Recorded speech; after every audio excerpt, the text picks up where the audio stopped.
Welcome, James, to the Metal Twilight Zone radio show and to Thessaloniki. Thanks very much. First of all, congratulations for the great album. Welcome to the Morbid Reich. And can we start the questions? Yeah, sure. You have released Welcome to the Morbid Reich album a couple of months ago. I know it's still too early to talk about sales, but what comments are you receiving after its release? I can't really talk about that kind of stuff, but I can. It's been going down very well live. The new material, especially live on this tour, the crowds have really seemed to enjoy it. So, I mean, that's the best kind of response we can get, and that's the biggest thumbs up we can really get. You know, if the crowd are liking it at shows, then that's great. So I think, from what I can gather, it's been well received and sold pretty well. But most importantly, it's going down well live. Mm-hmm. So. I know that Morbid Reich was the title of your demo tape, but which is the Morbid Reich that welcomes us? How do you mean? I don't quite understand. What do you mean, Welcome to the Morbid Reich? Again, well, I mean, that's written and released before I was in the band, so I can't really comment too much. But I mean, it's more just a reference, like Necropolis as well. The album before is a reference to another demo tape by Vader, so I guess it's just following on from that theme, really. Musically, it's not really a regression, you know. It's still going forward in the style that Vader. It's still, you know, going forward in that Vader style. You know, we're adding more or doing stuff. So I wouldn't say it's like a revival or anything. It's just a reference to the early works.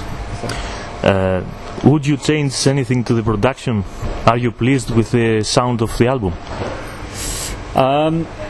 Well, again, I didn't record it, but it's a great sounding album. I mean, if I were Peter or, you know, any of the Hertz guys, I wouldn't change anything. It's got great sound. It's got great vibe. I don't think there were any drum triggers used. I don't think there was any MIDI triggers. So actually, the drum sound is very natural, very real, which is really, really helpful. Actually, it's really nice to hear that. There's a bit of a revival now of people sticking more to mics and moving away from triggers, which I think is really good.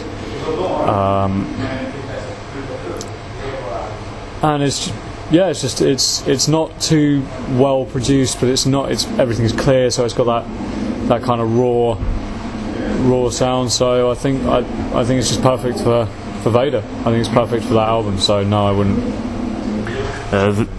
The new album has great guitar riffs, perfect lead parts, and excellent drumming from Pavel. Now you are the new drummer of Vader. Do you think that it's the best Vader lineup, and how did you join the band? Okay, so we'll start with how I joined.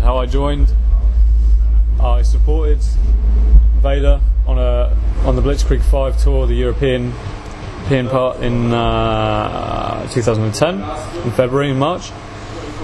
From that, I did some session work in Poland for one of Pavel's other bands, while he was away on tour with Vader in the US. And I met people, and then finally, when Pavel decided he was going to leave the band, he dropped my name to Peter and Marius, the manager. And they contacted me asking me for an audition. I did it and I got the job. It's really simple. And as for the lineups, it's hard to say which is the best. I mean, that's such a subjective thing. Some people may think this is the best lineup. Some people may think that you know, some of the previous ones are.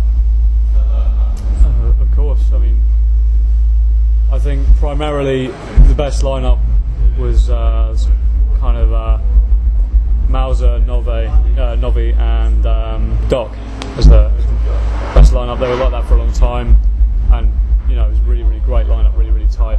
I can't say that this is the best lineup yet because it's too early. This lineup is 3 months old, 4 months old. So actually, I think it can be that good. I think it's got the potential to be that good, and things are going quite well. Touch wood right now, but things are going pretty well so far. So all we've got to do is just make sure that every show it gets better and better and better, and then 5 years down the line we'll see. Okay, how are you going on tour, and for how long you will be on the road?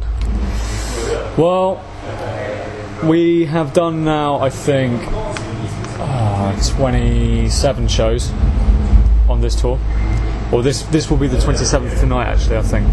So we've done 26. We're going to do, this will be show 27. So after this we have 12 more. After tonight we have 12 more shows left.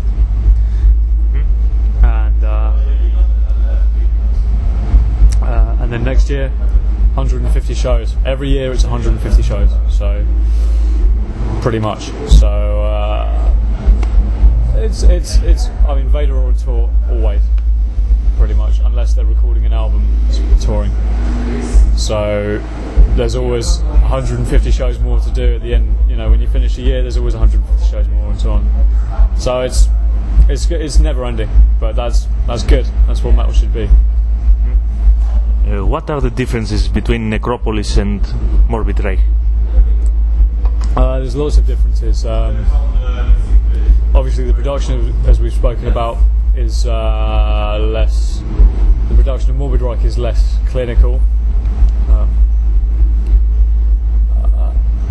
Spider's made some really, really great contributions to Morbid Reich. He wasn't around for Necropolis, and he's made a really big difference, I think. Like songs like I Am Who Feasts Upon Your Soul, that was Spider's. That's a great favourite live as well. Contributed some strings and some more of the classical arrangements. And the use of sort of layered vocals this time, like the high and low growls and everything. So there's a lot of developments actually from Necropolis to Morbid Reich. You have been releasing albums since 1992. Do you believe that after the revival of thrash metal, it's time for brutal death metal? Well, I mean, it's hard to say really if it's ever time for a revival. I think the old bands have never really gone out of fashion. That's the thing. I mean, with this whole 80s revival thing, a lot of they're referencing a lot of bands that actually haven't disappeared or gone out of fashion. But I mean, maybe Metallica have kind of done a bit of a dive bomb, releasing bad albums. Obviously, we had the Death of Dimebag, so a lot of the early thrash is kind of gone. So I guess there is a bit more of a need to revive thrash. But with death metal, I think it's remained pretty solid. I mean, Deicide is still releasing good albums. All these great death metal bands. Bolt Thrower is still around. Carcass have done a revival, but they're back and they're great. So I don't think necessarily there's a need for a death metal revival, because it's never really gone away. But what there is a revival at the moment, as we've already touched upon, is sort of this revival of production, like no triggers and getting it sounding a bit more natural again. And that's what I think we should be reviving, is the spirit of death metal, not necessarily. Yeah. With younger bands, it's great to hear bands that aren't necessarily using triggers and that are still getting great results. It's nice to hear that. So I think that's the revival that we really need and really want. I hope to see you on the next tour. Thanks very much. See you again soon. Thanks.